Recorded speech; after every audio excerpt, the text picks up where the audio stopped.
The Chosen One story is like kinda lame.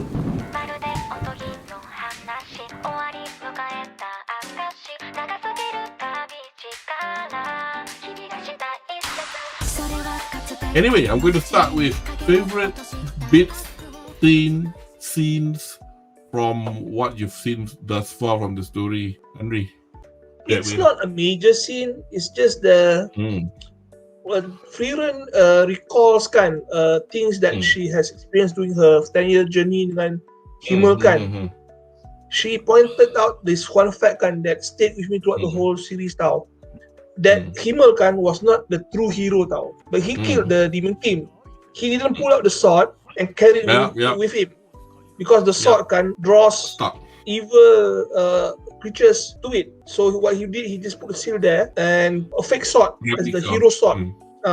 So it's basically a good lie is better than an evil truth. So that's one of the things that make me, this story gets it. It's not an ideal adventure story. It's a practical, thinking method of a story among the heroes that arise to fight the Demon King. It stuck with me. It's like, wow, apparently there's no one way to fix a problem. They thought they need a real sword to actually kill the Demon Lord. Apparently, just having the most powerful mage and the most powerful sword fighter, the most powerful priest and the most powerful dwarf is enough to solve the problem. Instead of having a powerful sword. So that stuck with me, the whole series. It's not very straight line. It's very subjective. They give you an alternative look on how to see the problem and see the issue at hand. The Chosen One story is like kinda lame, and the fact that this anime again subvert expectation. I don't even remember even start pun tak try tarik that sword or anything like that. That sword is just there just to show that in the real world, which is real to them, like it is not important what kind of tool you bring. What's important is how do you use the tool, and using a normal sword is enough. And I think I can see why that's your favorite scene. Mine too in particular, one is not so deep, it just looks cool. The first time I saw Fern try to break the boulder at the other side of the cliff, and it just looks really cool. And it's like I don't know why, like she's so small and so petite, and when she's still a child, right? And then she just does that, and that's like that stuck to me. That's it about that one. But the other one, I think this is like truly my favorite, is when after Frieren escaped the prison because someone was trying to kill her, right? I thought that was she just revealed herself at the back alley to her comrades, just to tell them, "Oh, I'm out by the way, so you don't need to rescue me." And then she immediately leave without explaining. And then Fern was asking like, kenapa kau tak come with us and then explain to them what actually happened? Dia kata what's even the point? Like there's no body. You're gonna do it anyway. In this world, when you kill like a living being, it's gonna turn into it's gonna wither away, right? Like the Thanos snap thing, right? Where people just poof. And so when you see the body of like the guards, right? They're not magical beings, so they just lay there. And then the assassin, which is a magical being, the demon that she killed, when the body wither away, you cannot say, "Oh, that's the killer," because there's no body of the killer to point to. So it will always look like she did something. Is the culprit. And for her to not even care about like going through that shows that her wisdom. And then she's not like just going away like for no reason. No, she tells Fern and Stark to help them with whatever they need, while she go out and find the real threat, the real mage behind the real demon behind all of these like problems, right? So I like that scene. I think it shows truly Frieren shines. Frieren does not shine by being flashy. Look at all my fancy magic. No, that's not Frieren. Frieren shines because she does not feel the need to show off all the time. Yeah. But Practical. when she's practical. When it reminds me of like one of my friends in college. Like we have like a, what do you call it thing, an opening to like a talent show, right? And then suddenly he says like, okay, we're going to do like silat or something. And then like, okay, I known you for 3 years belajar dengan dia. This is like the final semester belajar dengan dia, the third semester. Aku tak tahu pun engkau the third year. Aku tak tahu pun engkau boleh silat kan. Terus kata, tak ada orang tanya. So that's the reason. The reason why they nak buat silat waktu tu, because they were like, okay, is there anything that we can do as an opening? And then he volunteered because no one else is volunteering. And he says that he can do silat because he can, but because before all those years I know him, nobody asked him, nobody wants to try. He doesn't come off and show off like all his skills. He says it's there when it's necessary, it's revealed when it's revealed. That's why I love Frieren. That's why I like that scene. It's simple, but that's the thing.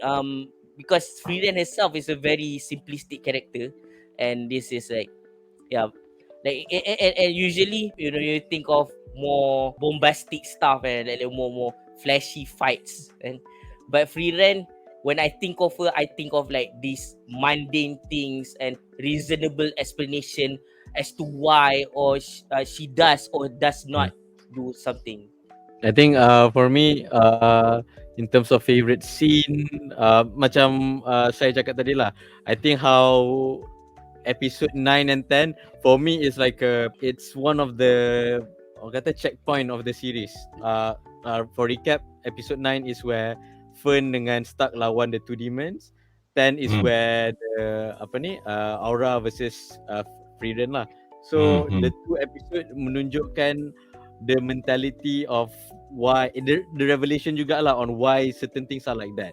Like for example, why the demons are like that. Sebab orang mesti akan tanya kenapa Frieren hide, kenapa demons pun tak buat. So we have a whole backstory of the demon punya culture, why dia tak buat benda tu, which makes sense. So I think like those two episodes, and then we get to see Fern showing her actual potential, how she not to say effortlessly, but she made it look effortlessly bila lawan, even using like basic ordinary magic. So and then obviously the scene where Frieren dah reveal her magic and the scale lah finally jatuh and Aura is under the command, and the simplest and coldest line, Aura, kill yourself, and then potong, done.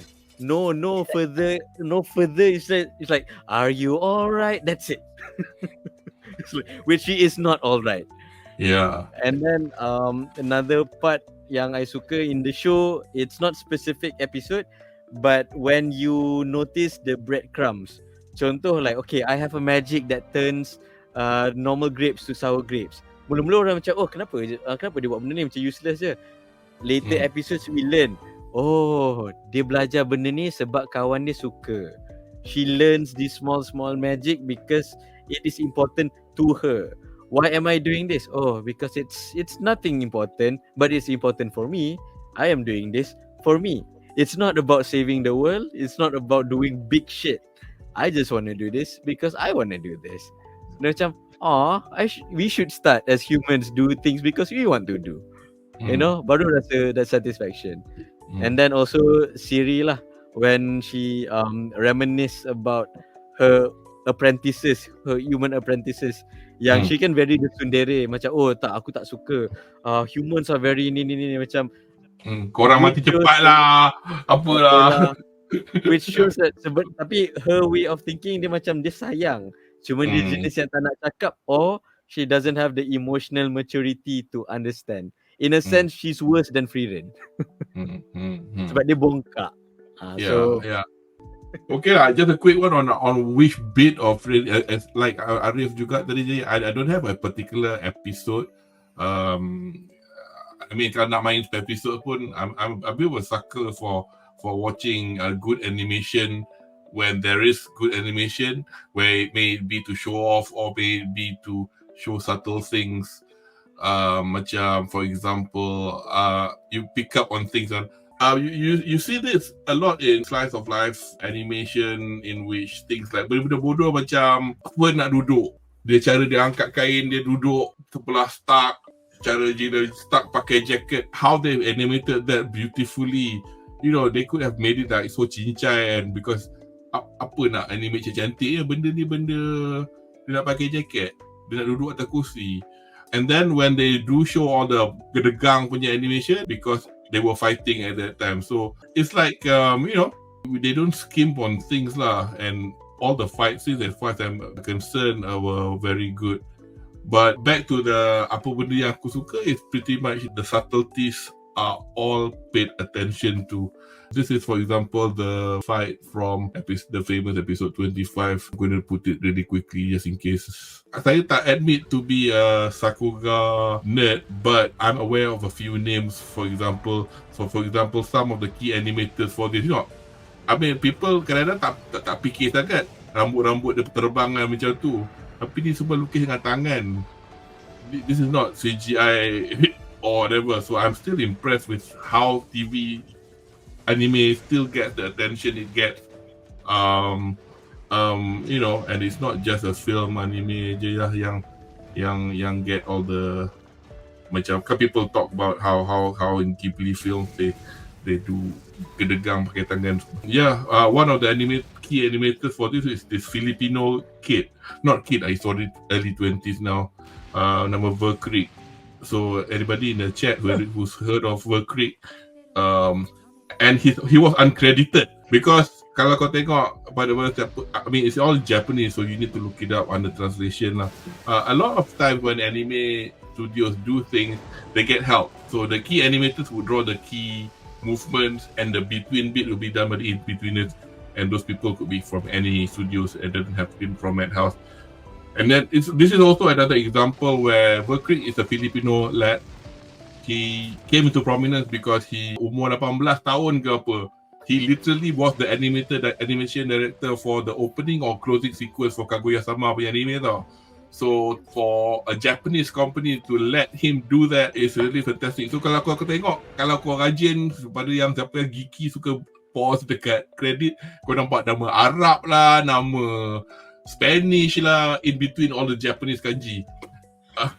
So siapa yang ada niat nak jadi animator dekat anime studio, work hard, and also it helps a lot to know Japanese. But you don't need to go to Japan. And then again, musician yang buat score for Frieren is actually American, a Berkeley graduate called Evan Cole, and he lives in Japan, and his music is fantastic. A bit derivative. You might go like, oh, that's a bit Celtic, a bit Lord of the Rings, but yalah, dah cerita fantasy agaknya. What else James Horner James Horner dah macam cakau all the good tunes for Dungeons and Dragons kind of story. Takkan aku dah pasang lagu Star Wars ke? You know, so